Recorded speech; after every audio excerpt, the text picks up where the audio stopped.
Dicen algunos teóricos que la educación, que la escuela del siglo XXI se está empezando a parecer menos a un lugar donde se estudian materias y más a un entorno orientado a la búsqueda de la felicidad y el fomento de las habilidades, que ya no hay conocimientos potentes, sino competencias fluidas, y que la tecnología es una herramienta perfecta para el desarrollo del cerebro.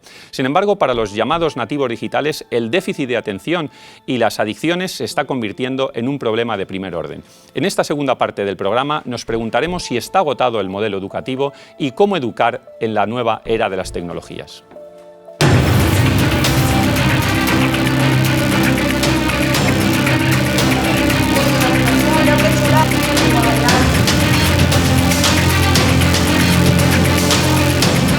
Su mensaje llega con rigor.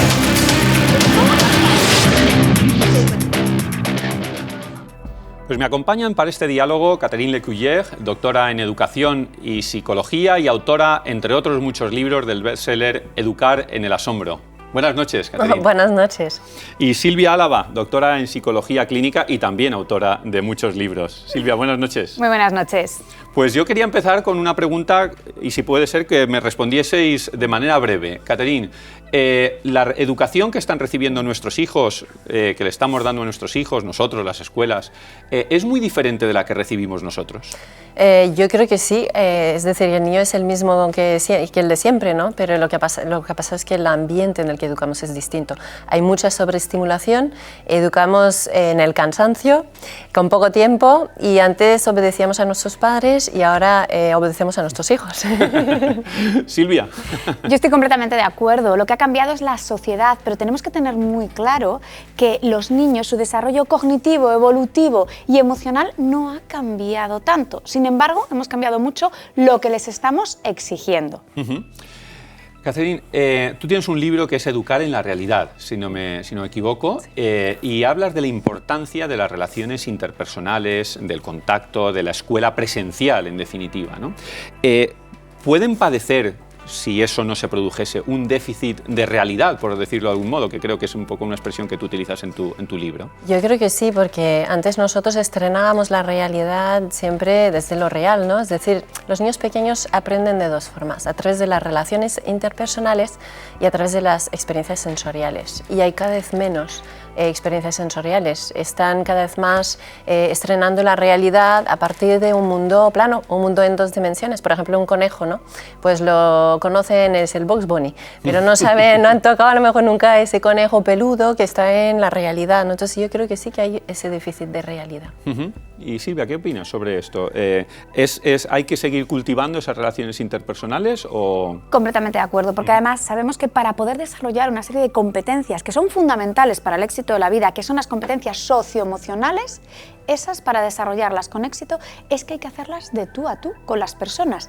Y es más, los niños también las tienen que hacer entre ellos, relacionándose entre ellos. Y a veces esa relación tiene que ser ellos solos, sin que esté siempre continuamente un adulto mediando, detrás, ¿no? Que es lo que estamos viendo, ¿no? Que los niños hoy en día están haciendo muchísimas actividades guiadas por un adulto, pero luego tiempo libre de estar ellos solos, organizarse en el juego, aprender a negociar, a qué jugamos, cuáles son las normas, eso les estamos dejando poco espacio para que lo hagan. Acabamos gestionando nosotros y no se saben autogestionar. Permitidme que Nazaret nos exponga a continuación algunos datos sobre el consumo de la tecnología, esto que decía Silvia, de estar siempre haciendo cosas y cómo ha aumentado desde la pandemia.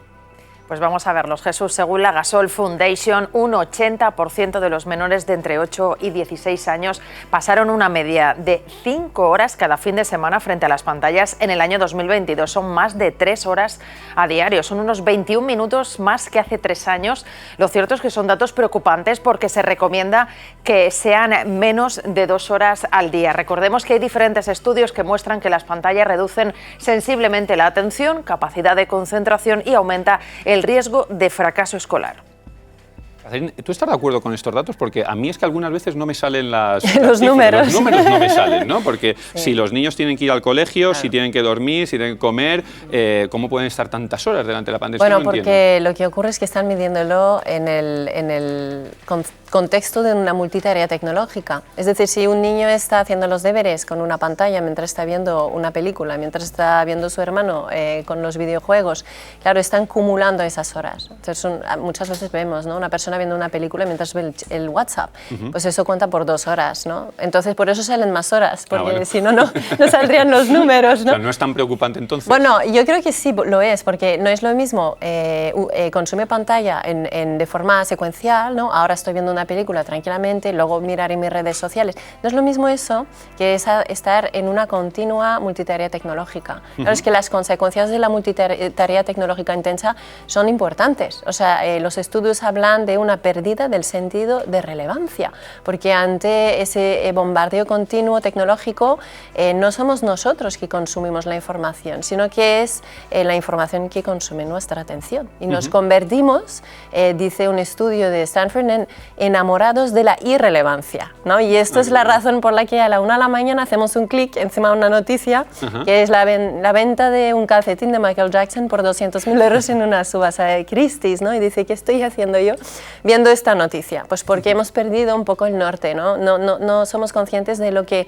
buscamos, de cuál es el fin de la búsqueda, ¿por qué estamos ahí? En redes. Y sobre la concentración, Silvia, que tú creo que eres una gran experta. ¿Perdemos concentración? Esto dice Catherine, estamos viendo una película y estamos mirando el WhatsApp, no sé qué. ¿Perdemos concentración? ¿Y esto afecta a nuestro cociente intelectual? Porque me decían que los psicólogos que se dice cociente, no coeficiente, ¿no? Sí, se dice cociente. Vamos a ver, lo que está pasando es que al final no estás entrenando el cerebro para que seas tú mismo quien estás haciendo ese proceso de atención sostenida. Cuando somos nosotros los que tenemos que atender a algo, tenemos que estar pendientes de esa tarea y además ir siendo capaces de discriminar precisamente lo relevante de lo irrelevante, lo que es importante y lo que me tengo que centrar. ¿Qué es lo que ocurre?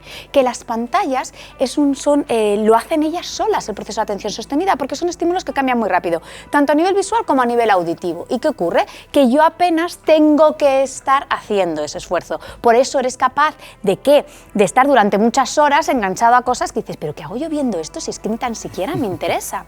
Y donde es especialmente preocupante es en los niños. ¿Por qué? Porque ese proceso de función ejecutiva, que es mucho más que la atención, que es la capacidad de planificar, de organizarnos, de tener claro cuál es mi objetivo y cuáles son los pasitos que yo voy a ir dando, ir comprobando si voy hacia ese objetivo. Eso tiene que madurar. Tiene que madurar en los niños y para eso necesita que sea el propio niño quien esté guiando su conducta, quien esté haciendo las cosas. Si están continuamente sometidos a este tipo de pantallas que lo está haciendo, ¿qué es lo que pasa? Bueno, pues que puede interferir en ese correcto desarrollo tanto de la función ejecutiva y en concreto de la atención. Por eso siempre decimos que hay que jugar fuera de las pantallas, no solamente con las pantallas, y que es muy importante lo que se llama el ocio offline, ¿no? Analógico de toda la vida, el jugar con juguetes tradicionales. Sí. Por eso yo creo que hay que hacer la diferencia entre la fascinación pasiva ante estímulos frecuentes e intermitentes y lo que es el asombro, ¿no? La atención atenta, la atención sostenida. Esa capacidad de asombrarse que tú cuentas. Que es un deseo de conocer que brota desde dentro y que, claro, cuando el niño está sobreestimulado continuamente, hay un concepto en psicología que a mí me gusta mucho, que es el locus de control, ¿no? Ante un estímulo, digamos, razonablemente lento, ¿no?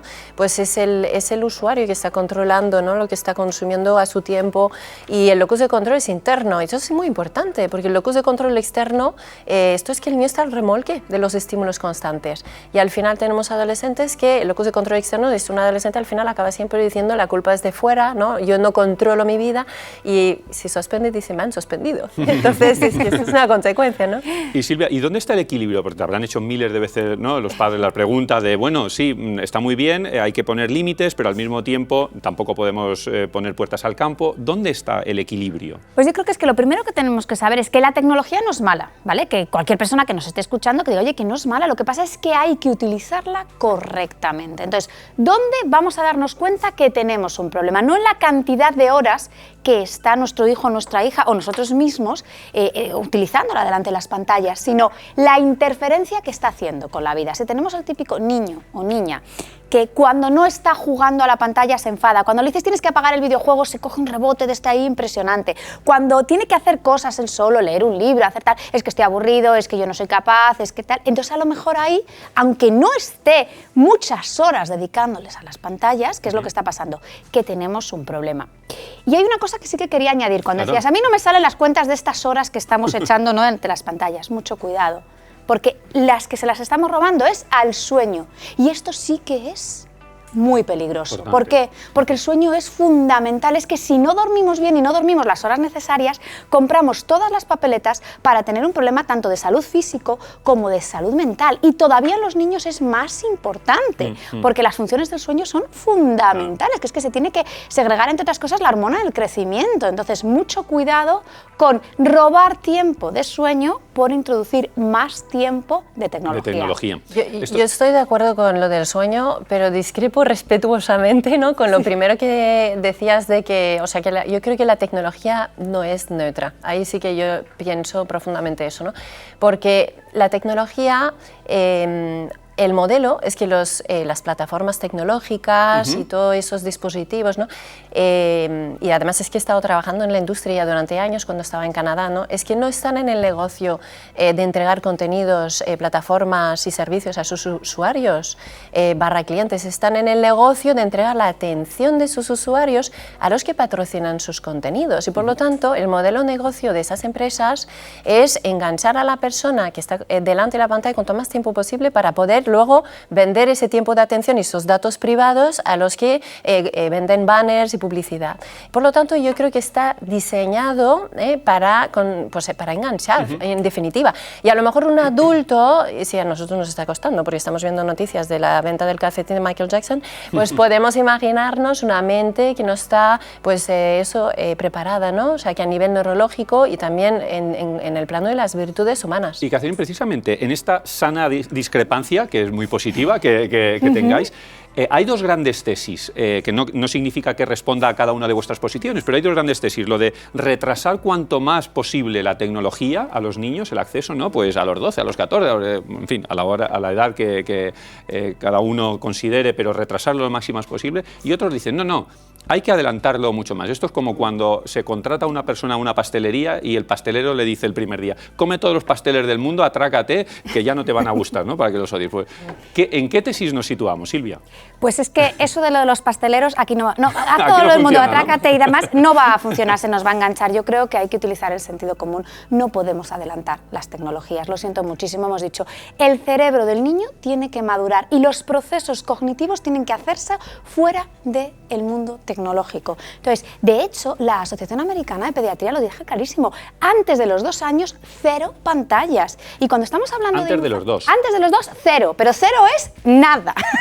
Esa imagen que siempre nos aparece del restaurante, de la pareja donde está el pequeño en el carrito con el tal, eso es date cuenta fatal. Que es que tenemos que llenar, ¿no? Toda esa mente, todo ese cerebro se tiene que llenar de un montón de estímulos y los niños necesitan, ¿no?, ver el perrito y que el perrito les haga guau, no que el perrito solamente esté en la cámara, ¿no? Necesitan ahí verlo, escucharlo, tocar las cosas, lo que decía Catherine de esa parte sensorial. Entonces, es muy importante que haya todo eso fuera de las pantallas. Entonces, ¿eso qué significa? Que en determinados momentos sí que hay cosas que las tenemos que retrasar y que tenemos que controlar la cantidad de tiempo de uso. ¿Por qué? Porque es que si no corremos el riesgo que no se maduren procesos que son básicos para el correcto funcionamiento no solamente a nivel escolar, sino de vida cotidiana.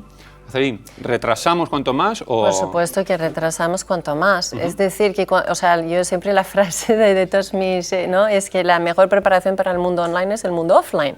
O sea, ¿cómo vamos a desarrollar el sentido de privacidad, la templanza, la fortaleza, el aprecio por la dimensión estética? Todo esto se desarrolla en el mundo real, no se desarrolla online. O sea, yo creo que el discurso de cuanto antes mejor para desarrollar el buen uso, el uso responsable de la tecnología, yo creo que es una trampa. Y además es que si rascamos un poco, normalmente ese consejo nos viene de la industria, nos viene de las fundaciones que suelen ser pues el brazo de marketing de las empresas tecnológicas, ¿no?, que dicen, venga, vamos a adelantar el uso para fomentar un uso responsable. Es como decir al niño pequeño, mira, vas a beber de una boca de incendio, pero sin salpicarte, o vas a conducir un coche con 12 años, ¿no? O sea, tú le das valor al aburrimiento. Por supuesto, ¿no? El aburrimiento es clave. Ahora, claro, tiene que ser, o sea, el aburrimiento puede ser un síntoma de la sobreestimulación, ¿no? O sea, el niño sobreestimulado que está acostumbrado... Pero con la tecnología no se aburre nunca, por tanto, por eso te digo que tú le das valor. Sí, bueno, a ver, ¿sí? Ahí es interesante el tema, porque, o sea, cuando la tecnología lo que hace es disponer al niño a esperarse estímulos cada vez más altos. Entonces, si lo retiramos, se aburre. Entonces, ese aburrimiento es síntoma de que ha habido un problema, que hemos sobreestimulado y hemos cambiado el umbral de sentir del niño, ¿no? Ahora, yo hablo del buen aburrimiento, que es el preámbulo a la creatividad, al juego, es lo de la falsa fatiga de la que hablaba Montessori, ¿no? Es el niño que está buscando un reto que se ajusta a sus capacidades y necesita ese espacio de aburrimiento para encontrarlo con locus de control interno. Psicológicamente, sí. Es que, fíjate, yo trabajo mucho con adolescentes y cuando voy a dar talleres a institutos o directamente a la consulta, lo que me está llamando la atención es que el aburrimiento la están catalogando como una de las peores emociones posibles, o sea, es de lo peor que me puede pasar, que dices, bueno, primero, el aburrimiento no es malo, tiene muchas cosas positivas, pero es que está teniendo un efecto que es especialmente contraproducente, que es, nos hace perder la capacidad de introspección, esa capacidad, en estos momentos tengo un poquito de tiempo para mí, voy a mirar hacia adentro, voy a ver cómo estoy, qué cosas me están pasando, qué estoy sintiendo, hacia dónde quiero ir y trabajar esa creatividad o simplemente moverme. Entonces, si yo pierdo esa capacidad de introspección y esa capacidad de estar a gusto conmigo misma, que soy la única persona que tengo garantizada que me va a acompañar el resto de mis días, tengo un problema. Porque si lo que necesito es estar continuamente tapando para no quedarme solo, vamos a tener, ¿no?, abonado ahí la posibilidad de desarrollar bastantes problemas a nivel de salud mental y a nivel emocional. Absolutamente. España está entre los países donde menos se fomenta y se usa curiosamente las tecnologías y dispositivos digitales, a pesar de lo que estamos diciendo en la enseñanza. Todo ello según datos de la OCDE, a pesar de que la pandemia generalizó el uso de las pantallas para las clases online. Esta organización apuesta por ellas en el aprendizaje. Nazaré nos lo cuenta. Han propuesto enfocar la educación digital a través de uso de kits robóticos y materiales como rompecabezas para evitar la exposición directa de las pantallas. Señalan que el entorno tecnológico en el que se desarrollan los niños debe ser utilizado como un estímulo para trabajar sus habilidades expresivas usando audios, fotos o vídeos. Apuntan a que la mayoría de los gobiernos promueven el uso seguro de la tecnología a través de restricciones que a veces son contraproducentes y señalan que se podría enseñar a usar la tecnología para formar de cara a las profesiones del futuro o del presente más inminente, como la programación o la inteligencia artificial de la que hablábamos antes. Pues tenemos el placer de contar con Gregorio Luri, filósofo, pedagogo y ensayista. Buenas noches, Gregorio.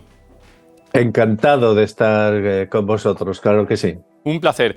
Gregorio, hace poco decía la ministra de Educación en un foro que el modo de enseñar tiene que cambiar radicalmente, que ya no vale lo de acumular conocimientos como se ha hecho tradicionalmente, porque esa acumulación de conocimientos tenemos otras vías de conseguirlos a través de la inteligencia artificial. ¿Estás de acuerdo con todo ello? En absoluto. Creo además que la ministra es un buen ejemplo de a dónde conduce esos consejos que da ella. No, yo, pues mira, personalmente no conozco a nadie que quiera tener menos memoria de la que tiene. Y yo, desde luego, me gustaría tener mucho más. Cuando se denigra la memoria, básicamente lo que se está denigrando es el esfuerzo del aprendizaje. En la inteligencia artificial, en las tecnologías, en los aparatos, en la cacharrería tecnológica, podemos tener miles de textos del Quijote, pero la lectura del Quijote es mía, solo mía. La experiencia de enfrentarme a una página tras otra, a la aventura del Quijote, es que es intransferible, solo la puedo adquirir con el esfuerzo de una lectura lenta y atenta. Por lo tanto, esos cantos que la tecnología o las exomemorias pueden suplir nuestra memoria, me parecen, en fin, intentaré ser comedido, me parecen una locura. Gregorio, todos hemos leído en muchos artículos tuyos, dices, la escuela se va a acabar convirtiendo en un parque de atracciones. ¿Por qué nos dices eso?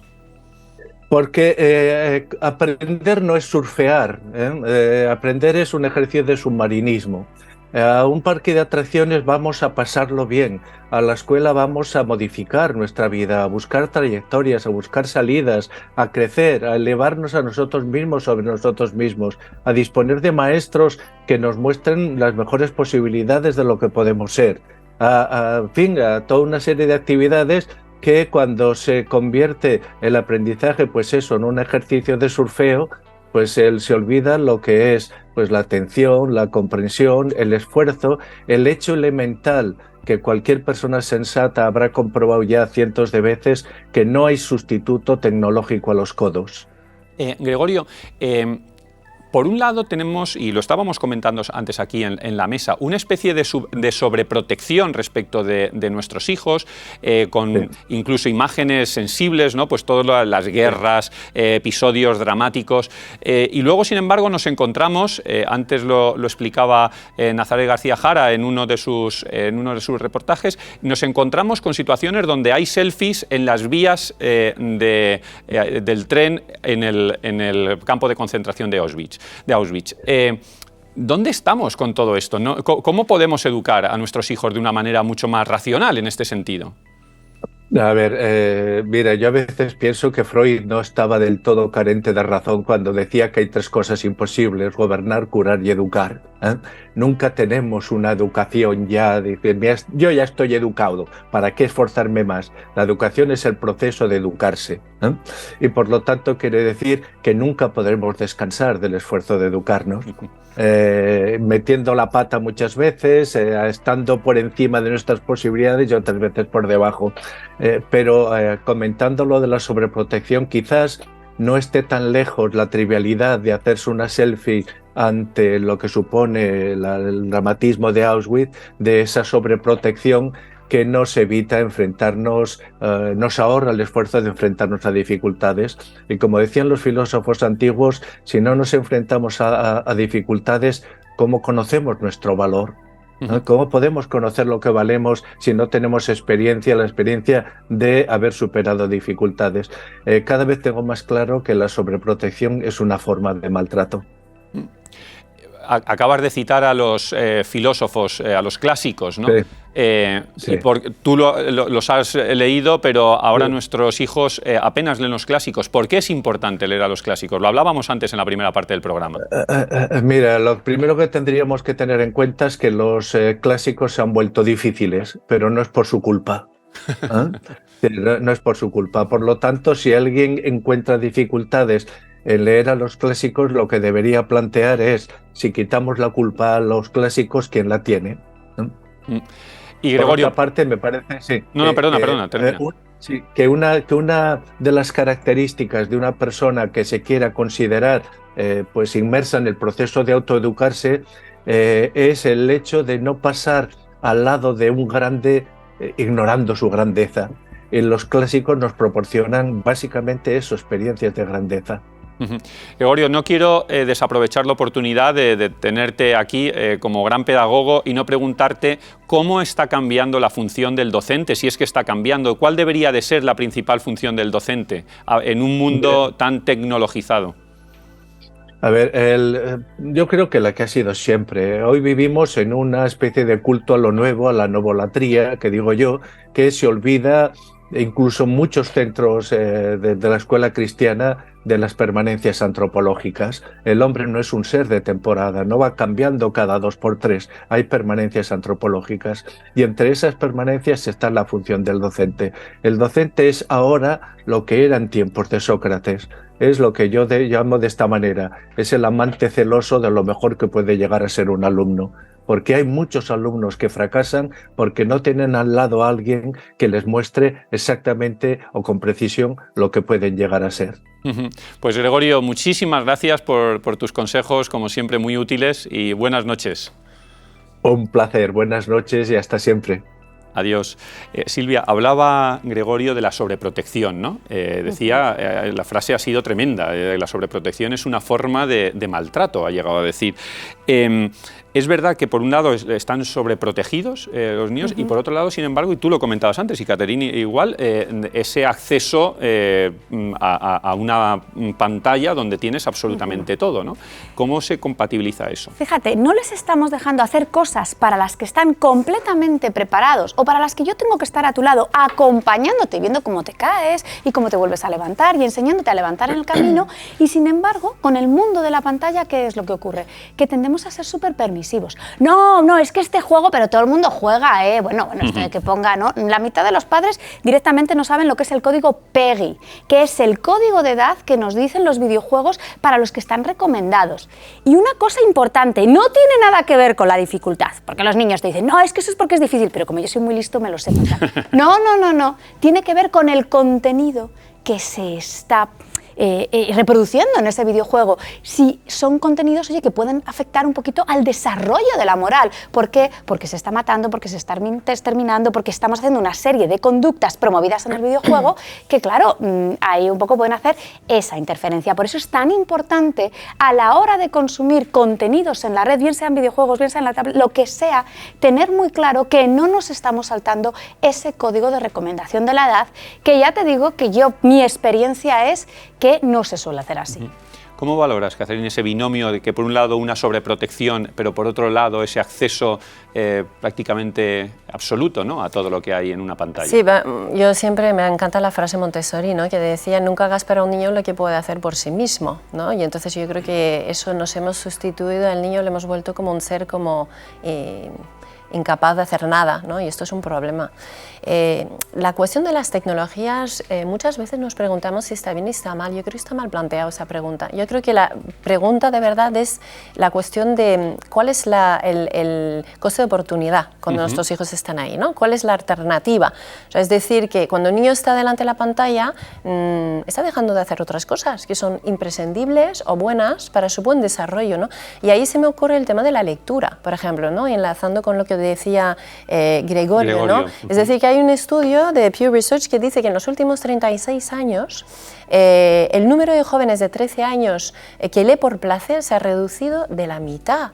O sea, y los que dicen nunca leer se ha multiplicado por 3, que esto es dramático, ¿no? Porque realmente la lectura y estar en redes es que propicia actitudes completamente distintas. Cuando estamos en redes estamos a ver lo que me echan, y cuando estamos leyendo estamos bueno, sobre todo los clásicos, ¿no?, como decíamos antes, que son lecturas que nos hablan de permanencias, de cosas intemporales, de grandes valores, ¿no? A los que no tienen nada que ver. Nuestros hijos tienen ganas, pero carecen anhelos. y con esto que dices de los clásicos, que lo comentaba muy bien Gregorio cuando decía, los clásicos no han cambiado, ¿no?, los que hemos cambiado nosotros, pero quizás no se los damos por, yo he leído varias veces sobre el esfuerzo, ¿no? Que no se frustren, no vaya a ser que no lo entiendan, que no se frustren, hay que esforzarse relativamente. ¿Cómo gestionamos el esfuerzo, la frustración de nuestros hijos, Silvia?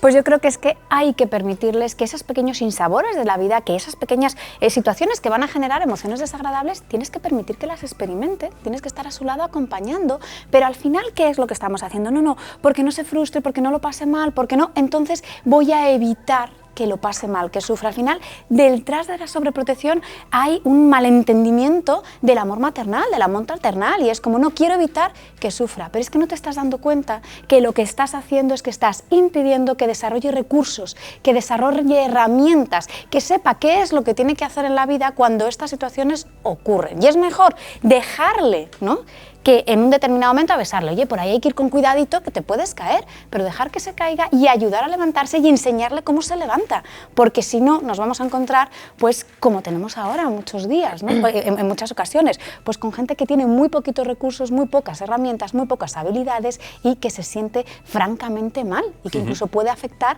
a la parte emocional y a la salud emocional. Para ir terminando, porque el tiempo pasa muy rápido, a mí me gustaría que les transmitieseis un mensaje a los padres.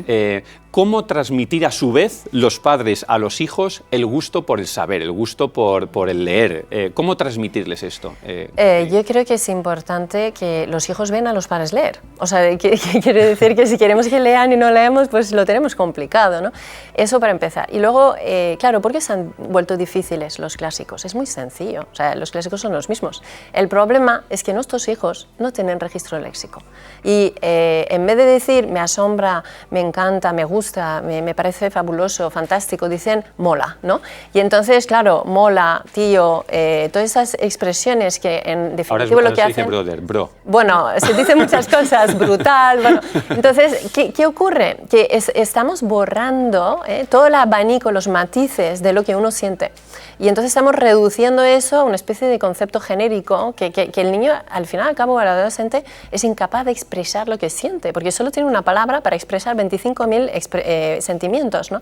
Y por lo tanto, claro, eso crea frustración. Crea frustración porque si luego yo me siento mal, pues ¿qué voy a hacer? Pues pego gritos, empiezo a ser violento, quemo contenedores, ¿no? Porque no sé cómo expresarme, ¿no? Eso por un lado. Y por otro lado, claro, si no tengo registro léxico es un círculo vicioso, porque es que no me apetece empezar a leer. ¿Y cómo se adquiere el registro léxico? Leyendo. Y entonces me estoy introduciendo en un concepto, en un círculo vicioso del que no salgo, porque no me gusta leer, y entonces hay que romperlo, hay que romper eso introduciendo lecturas adecuadas, ¿no? Silvia, un consejo rápido. Bueno, yo creo que es fundamental que los padres lean, pero luego también que tengan acceso a esos libros, acceso a esa lectura. ¿Cuántos libros tenemos en casa? ¿Dónde están puestos? Porque cuando son chiquititos tienen que estar, ¿no?, a su altura.